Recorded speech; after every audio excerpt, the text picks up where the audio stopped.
Hi everyone, I think we are live. Let me check the audio.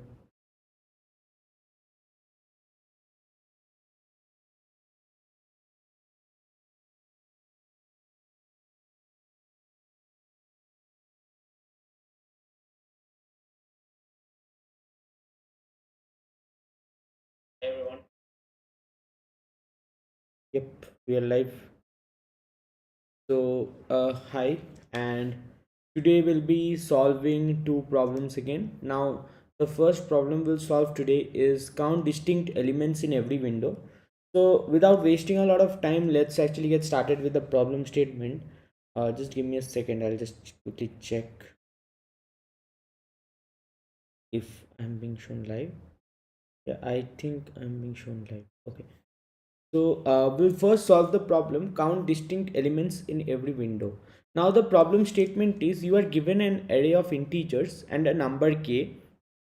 Find the distinct elements in every window of size k in the array. So you are given n elements and you are given a number k where here k is equals to 4. So you have to find what is the number of distinct elements in each window of size k, right? So this is a window of size k, the first window 1, 2, 1, 3. How many distinct elements are there? 1, 2 and 3, so 3 distinct elements. Next window is 2, 1, 3, 4. How many distinct elements are there? 2, 1, 3 and 4. 4 distinct elements. So the next window is that. The third window is 1, 3, 4, 2. How many distinct elements are there? Again 4 distinct elements. And final is 3, 4, 2, 3. How many distinct elements are there? 3, 4 and 2. So there are 3 distinct elements. So the answer will be 3, 4, 4, 3. Right? So this is the question. Now we are given n and we are given k, and we have to tell how many distinct elements are there of each window of size k. Let's understand how can we do this. Let's take a set of array of elements, let's say. So we'll take an array of elements 1, 2, 4, 1, 3, 5, 6, 2, 4, 2, 5, something like this, right? So we'll take k equals to 4, let's say, right? So the brute force approach is pretty simple. What we can do is we can start from each window, the starting point of each window. So the first window starts from here. Then we can go for k elements and we can check how many distinct elements are there, right? So then we'll move to the next window, that is this window. It starts from here and we'll move to k elements, that is 2, 4, 1, 3, and we can check how many distinct elements are there and something like that. So what will be the complexity for this? So for every starting point, how many starting points will be there? There will be n minus k starting points, and for every starting points we are running a loop of size k, so that is equals to n into k, order of n into k, right? So this is not a good complexity, so we want to improve on the complexity. So what can we do? Okay, let's see. So what we can do here is we can use something called a sliding window approach. So the approach that whenever you are given a window and you see that the window is sliding, right? Not necessarily it will be mentioned in the question that you have a window, but let's say you see that it's the problem kind of reduces to a window that is sliding on an array. Window that is sliding on an array means you are considering all sub arrays of size k, right? So that is window sliding on an array. So if you have a window that is sliding on an array, what you can use is a sliding window approach, right? Now what exactly is the sliding window approach? The sliding window approach is pretty simple. It just tells that, hey, if you have computed something and you can reuse that, so just reuse that when you are computing for the new window, right? So let's say you have a window. Now this is your current window, right? This is your current window of elements that you have. Now you are shifting to the right by one place, right? So this is the next window that you will have. This is the next window that you will have. What does sliding window tell? Sliding window tells that, hey, if you can reuse things, just reuse them, and if you cannot reuse something, then just add it, somehow improve that, right? So see, these elements are common, right? This part is entirely common, so just reuse whatever you have done. What is the change that is happening? The change that is happening is this part is going out and this part is getting added in the new window, right? So this part is going out, this part is getting added in the new window. So just these two things, you have to take care of while computing the answer. The remaining you can try to leverage whatever has been there, right? So this is the idea for about this is the idea behind sliding window approach. So let's see how we can leverage sliding window for our problem. So let's rub everything. Sorry. Okay, so first window that we have, so for each window we want to maintain the count of distinct elements, so we will maintain a hash map, right? We will maintain a hash map that will contain the distinct elements of the current window only. So it will contain the distinct elements of only the current window, not any other window, right? It will not contain the distinct elements of other window, only the current window. Okay, so 1 is there, so we'll add 1 and also the frequency of it, right? 1, because the frequency, why is the frequency needed? Because it will help us understand if a given element is distinct, like it is a distinct element, it introduces a new element, or it doesn't introduce a new element, it is already there, right? So that's why we need the frequency. So and we'll understand that in some time only why do we need that. So 1 is there, and also when we have a new element, we'll do answer plus plus. So 2, for 2 we'll add the frequency again 1 and we'll do answer plus plus. So 2, 4, so 4 will add frequency to be 1, answer plus plus, so answer becomes 3. And then we have 1. See here, when we have 1 again, we are increasing the frequency of 1 from 1 to 2. So 1 was already available, just its frequency has increased, so it doesn't increase a distinct element, so we'll not do answer plus plus in this case, right? So our answer will remain to be 3. So for the first window the answer is 3, right? For the first window the answer is 3. Now let's understand for the second window. So what is the first window? The first window is from here to here. What is the second window? The second window is from here to here. What is the difference? This 1 is getting removed, right? This 1 is getting removed. So we'll do frequency of 1 minus minus. So frequency of 1 minus minus, what do we get? 1. When we do frequency of 1 minus minus, we see that whether it is turning to be 0. If it is turning to be 0, this distinct element is getting removed from the, this distinct element is no longer present. So we'll do answer minus minus in that case. But it is becoming 1. So we know that we have another occurrence of 1 somewhere in the current window as well. Now frequency of 3 plus plus, frequency of 3 plus plus. So we do 3, frequency of 3 to be 1. So whenever we are incrementing the frequency of an element to 1, that is from 0 to 1, in that case we are introducing a new distinct element. So we'll do answer plus plus, so the answer will become 4. So for the second window, the answer will be 4. So the first window the answer was 3, the second window the answer will be 4. Let's move to the next window. So what is the current window right now? Let's see that again. Okay, so the current window right now is 2 to 3. What is the next window? It will be 4 to 5. What is the difference? 2 is going out, 2 is going out, so we'll do frequency of 2 minus minus. So frequency of 2 becomes 1 to 0. Whenever frequency of 2 is becoming from 1 to 0, it means 2 was a distinct element and there was only one occurrence of 2 that was present, and in the current subarray it is getting removed, right? So 2 is not there, right, in the current subarray. So we'll remove that and the answer minus minus. So answer will become from 4 to 3. Because a distinct element is getting removed. Now here 5 is getting added. So 5 frequencies moved from 0 to 1. So whenever the frequency changes from 0 to 1 while incrementing, that means a new element is getting added, right? A distinct element is getting added. So we'll increase the frequency to answer to 4. That is, there are 4 distinct elements. And see that there are indeed 4 distinct elements, 4, 1, 3, 5. These are the 4 distinct elements. Let's move to the next window.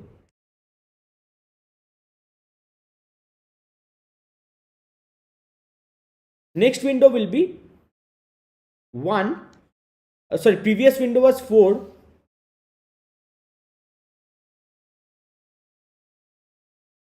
Previous window was 4 to 5.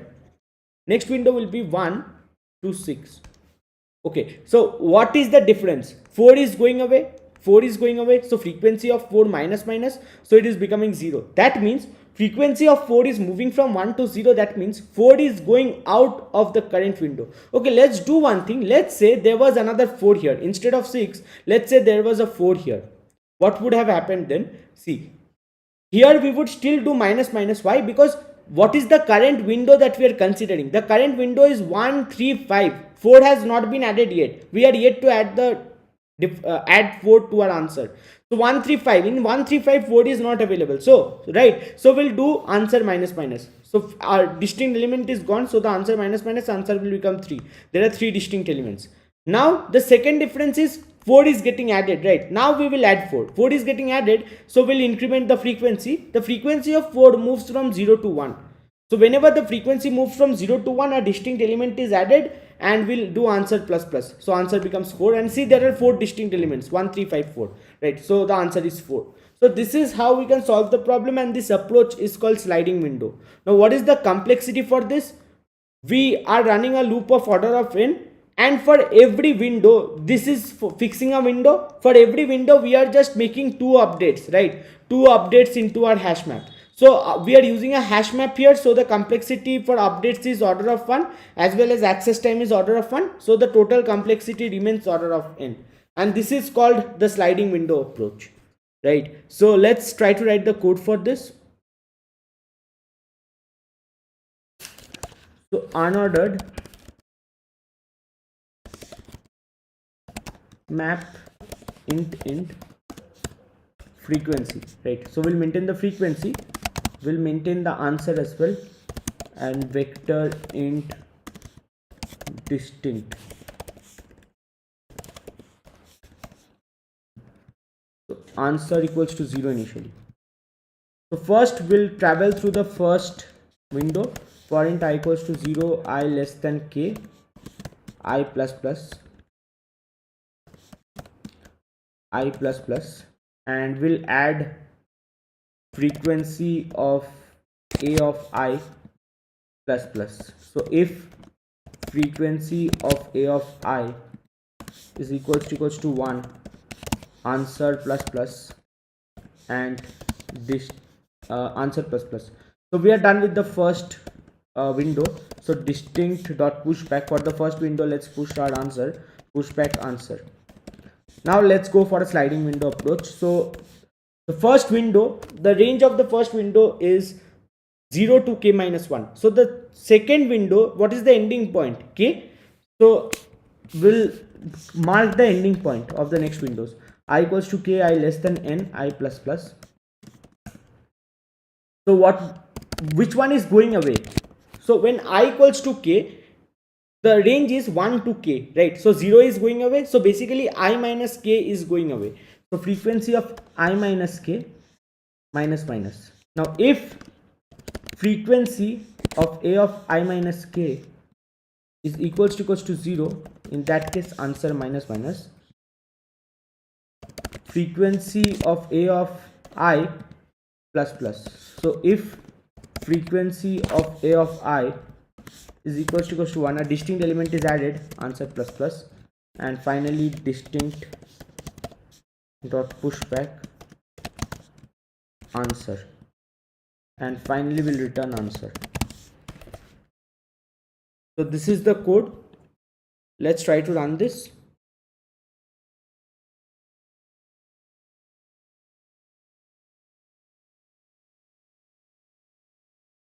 Sorry, return distinct should be returned.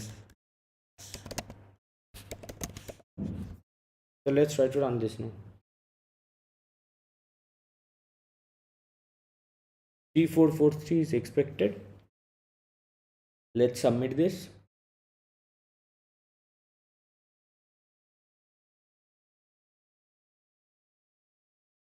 So this is working fine, right? So this is the sliding window approach. This is the sliding window approach, right?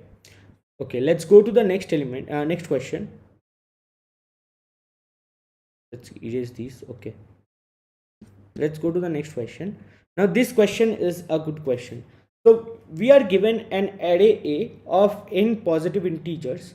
The task is to find the maximum j minus I subject to the constraint that a of I is less than equal to a of j and I is less than equal to j.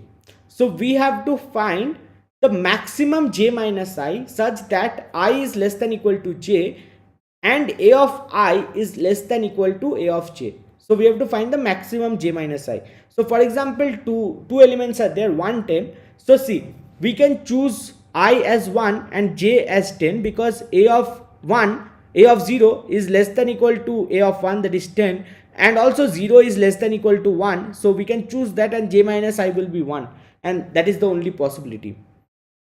So in the second case, a of 1, that is 8, is less than a of 7, that is 33. So in that case, that is satisfied, and the maximum j minus 1 will be 7 minus 1, that is 6. So the answer is 6, right? So this is the question. Let's see how we can solve this. 34, 8, 10. Let's actually take this example only.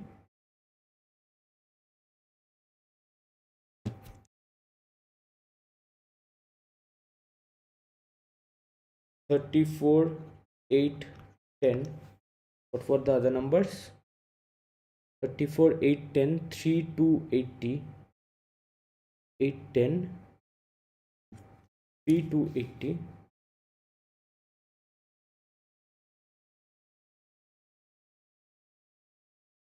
3, 2, 80, 30, 33, 1, 30, 33, 1, 80, 30, 33, 1. So this is the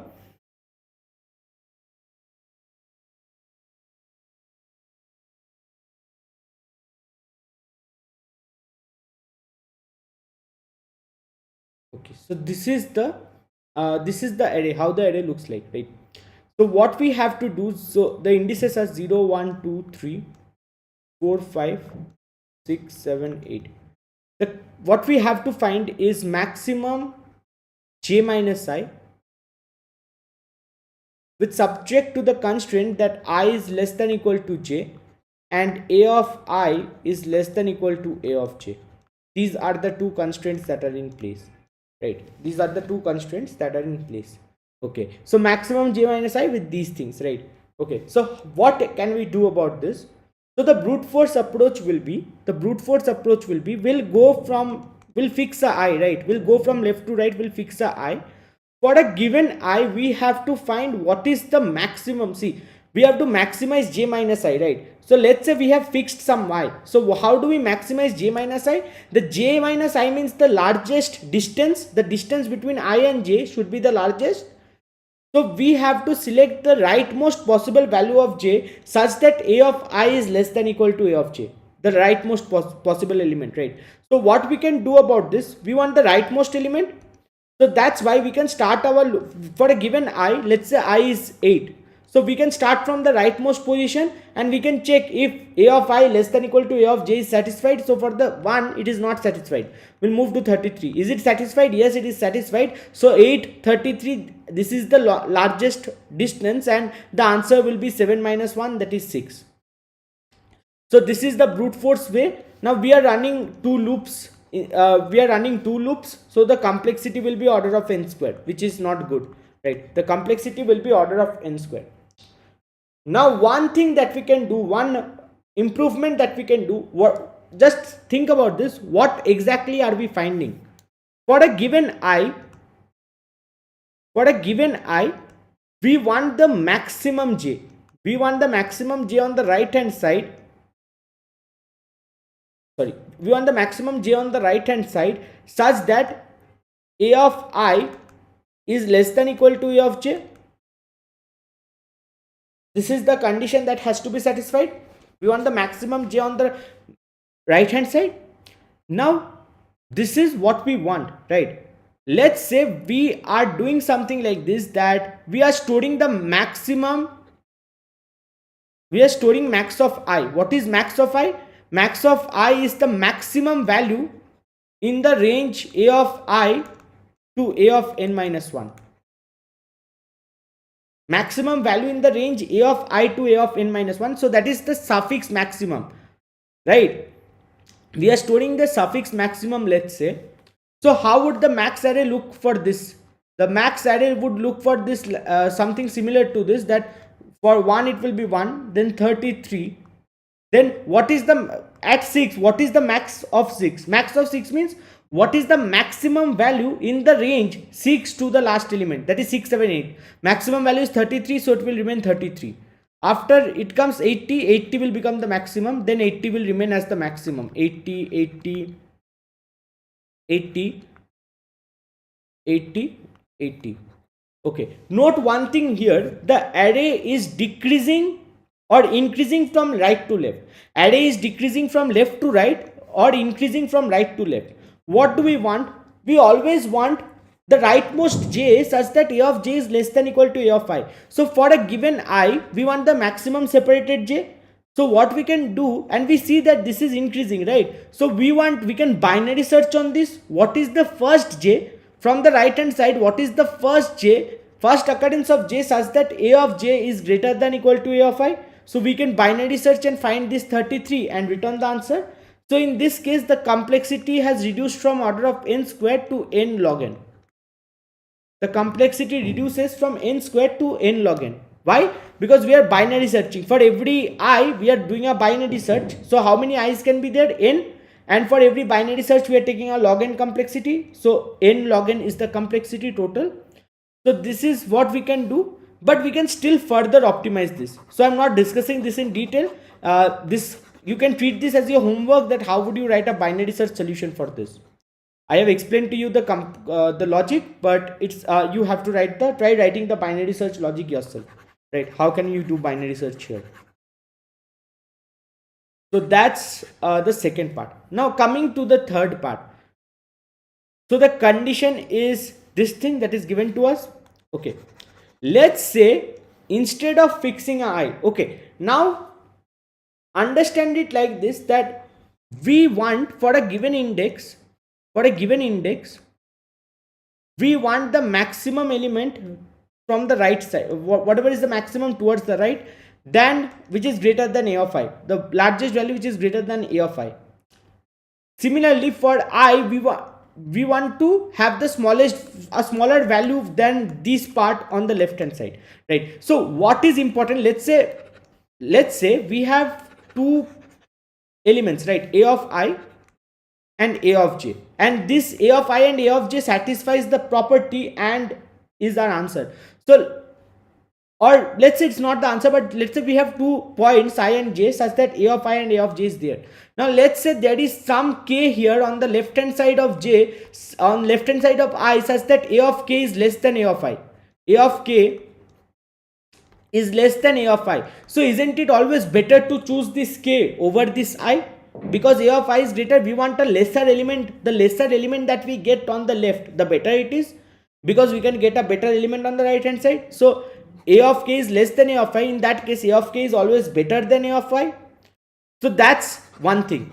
The second thing is, let's say a of k, there is a of k on the right hand side, and a of k is greater than a of j. So isn't it better for us to choose a of k over a of j, because a of k is on the right hand side and it is greater than a of j. So definitely whatever element is smaller than a of j, all the elements will be smaller than a of k as well. So definitely a of k would form a better answer, because we want the maximum value of j minus I, we want the largest separate elements. So in that case, a of j is better, right? This actually brings us to a very important observation, that is, we only care about if a of k is on the left hand side and a of k is less than a of I. So a of k is better than, it's better to consider a of k over a of I.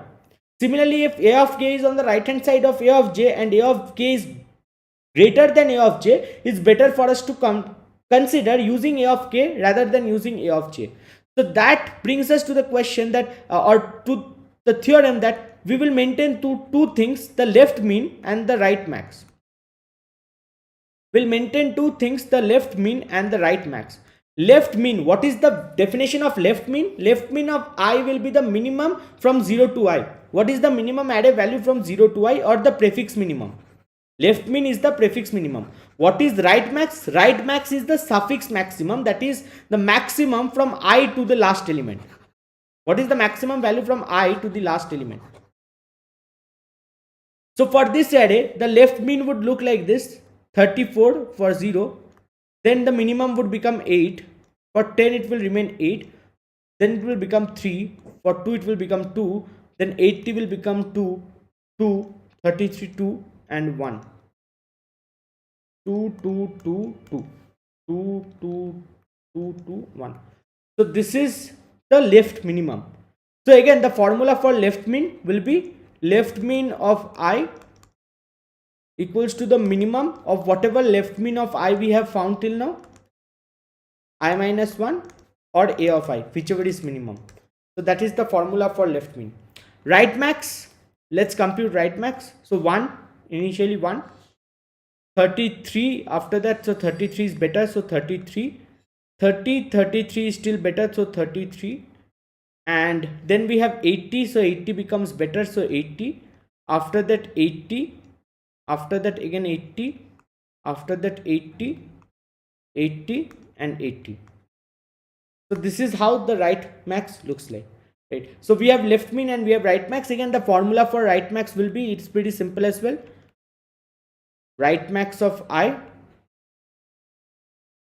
is equals to the maximum of whatever the right max of I is there, I minus I plus 1 or A of I. So that's why we compute from right to left. Okay, so we have defined left mean and right max for this array. Now what we can do is, the algorithm is, we'll start 2 pointers I and j both from the 0th element. So I and j both starts from the 0th element. Now if at any point left mean of I, if at any point left minimum of I is greater than equal to right mean of j, right mean of j, in that case what does it mean? Similar problem, trapping inverter. Yes, it's kind of similar. So if left mean of I is greater than equals to right max of j, what does this mean? It means that we have a minimum value, left minimum value is greater than right max. So definitely we want a lesser value. We want a lesser value of left mean, so that this condition A of I less than equal to A of j is satisfied. So which side should this pointer I move towards? See, the left minimum, the formula is left mean of I is minimum of left mean of I minus 1 comma A of I. So this array that we generate, that will be a decreasing array, right? From starting to end it will be a decreasing array. So when it is a decreasing array, we will move towards the left. We want a lesser value, so we'll always move the pointer towards the left. When the condition is left minimum of I is less than equal to right max of I, this means it is a valid combination of ij. It is a valid combination of ij. In that case, what we want to do here is, we want to improve our answer. So how do we improve our answer? We want the j to be farther away, so we will try to push the j towards the right. Right, and because on the right it will be decreasing, so there will be a point after which we cannot push that, so it will become less than that, and then we'll again push the left, again we'll push I as well. So like that it will go. So let's understand this with the example. So let's understand this. So 3480, is 34 less greater than equal to 80 or less than equal to 80? It is less than equal to. So in that case this ij, and our answer initially is minus 1, right? So we see that this is a valid combination of ij 0 0. So I minus j is 0, so we'll update the answer to be 0. And then we want to get a better j, right? So we'll push the j towards the right. Okay, still same condition is satisfied, so the j minus I will be 1, so j minus I will become 1. We'll again push the j towards the right. J minus I becomes 2, so we'll again push the j towards the right. Same condition, so it will become 3 and we'll push it towards the right. Same condition will become 4, push it towards the right. It will become 5, we'll push it towards the right. Now see, once it reaches this point, what has happened? 33 and 34. So the first condition is now true. Left min of I is greater than equal to right max of j. So in that case, what do we want? For this j, we want a lesser value of left min of I. So how do we get that? The lesser value is towards the right, so we have to move this towards the right. So we'll move this towards the right. 8. Now again this condition is satisfied, right? This condition is satisfied again. So left min of I is less than equal to right max of j. So we'll update the answer. What is the answer? 5. The answer is 5. So we'll just answer is already 5. We cannot do it any better. So we'll move forward. Now here again it is better, right? So what is the answer? Like this condition is satisfied. So 833 answer is what is the answer? Answer will be 6. So the answer is updated to 6. Answer gets updated to 6. J minus I is equals to 6. Now it will be moved forward 1. Now see that when it reaches 1, again this condition is satisfied. So we'll move this pointer towards the left to get a lesser value. Again this is moved towards the left. So all of them are greater than 1. So only at 1 it will become equals to 1, and in that case it will be again answer equals to max answer or 0. 6 is better, so we'll maintain 6. So this is how we get the answer to be 6.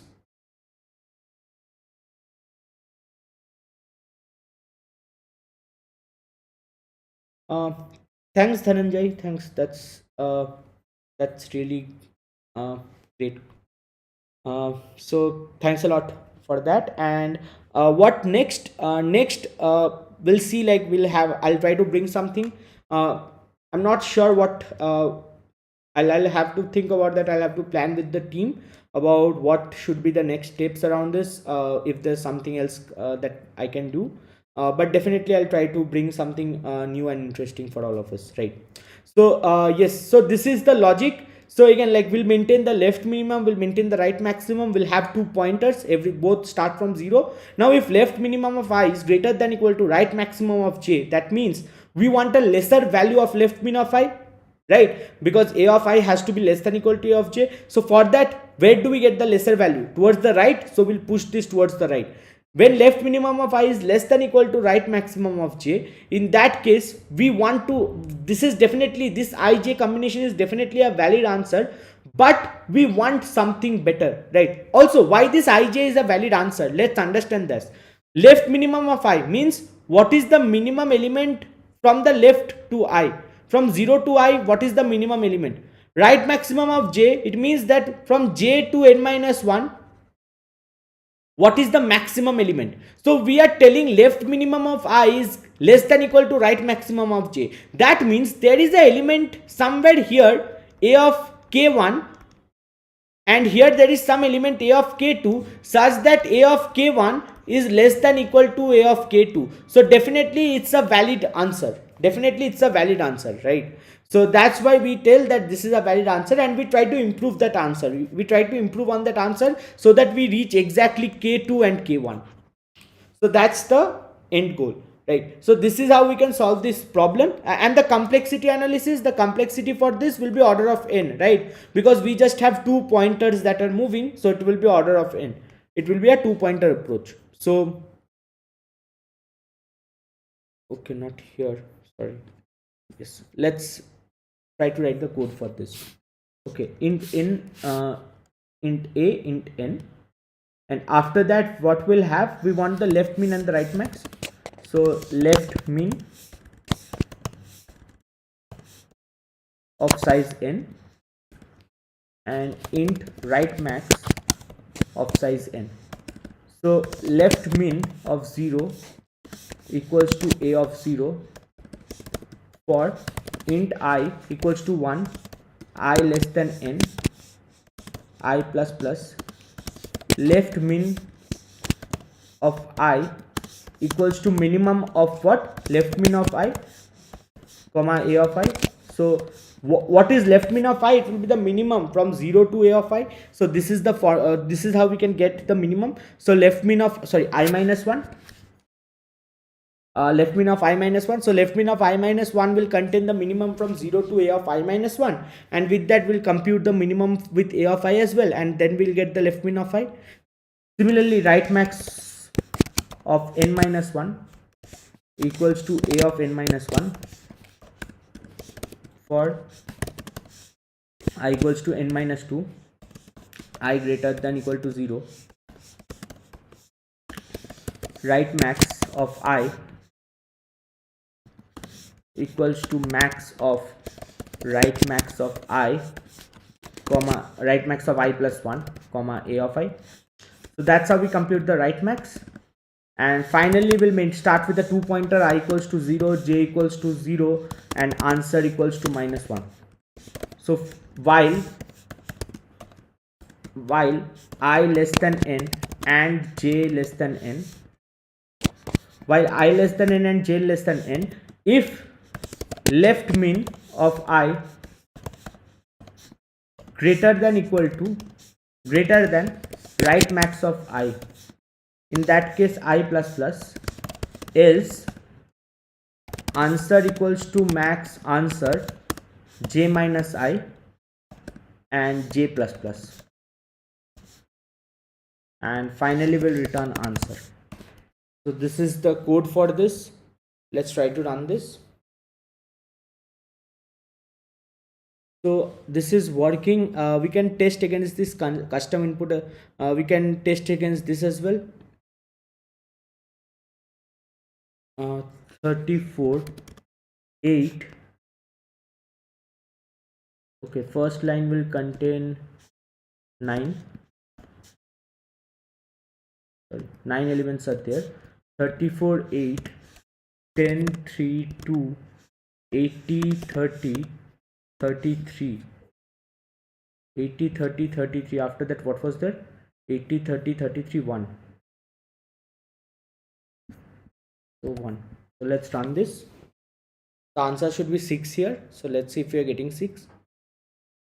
Okay, we are getting 8. Left min of I is greater than right max of I. In that case, I plus plus.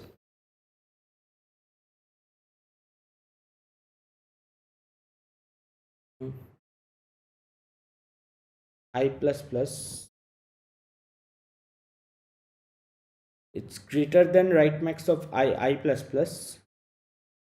Left min of I should be greater than only, right? Or yeah, it should be greater than, not greater than equal to.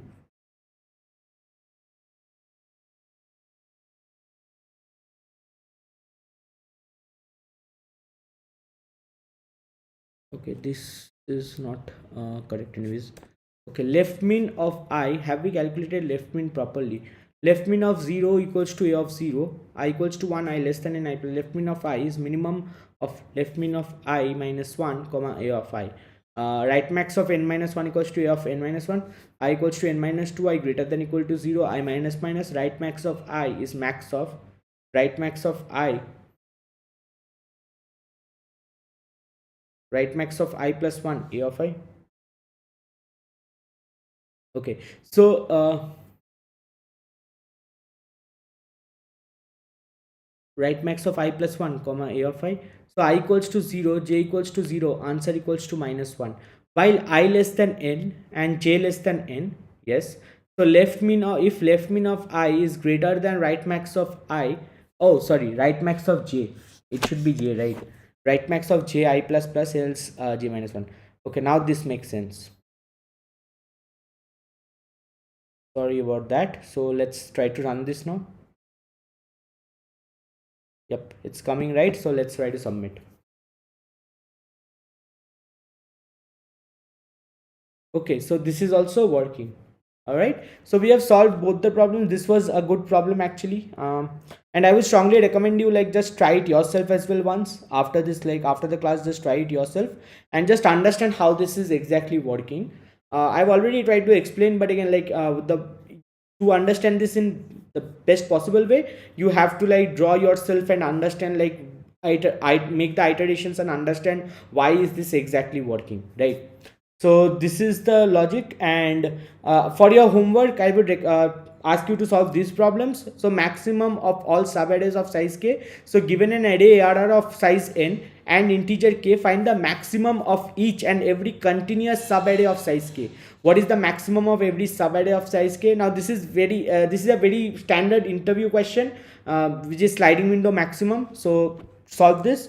Second is count the triplets. So given an array of distinct integers, the task is to count all triplets such that the sum of two elements is equals to third element. So given an array, you have to see how many triplets are there such that sum of two elements is equals to third elements, right?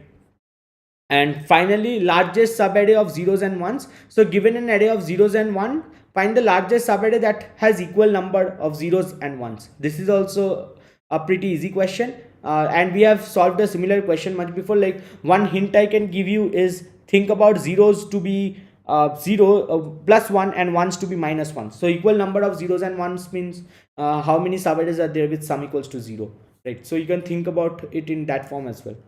So these are the questions for today, and yep, I hope that you have don't no doubts. So thank you guys for joining, and also like make sure to solve these practice problems as well. uh, right, so yep, thanks for joining, and I'll be seeing you on Wednesday. Bye.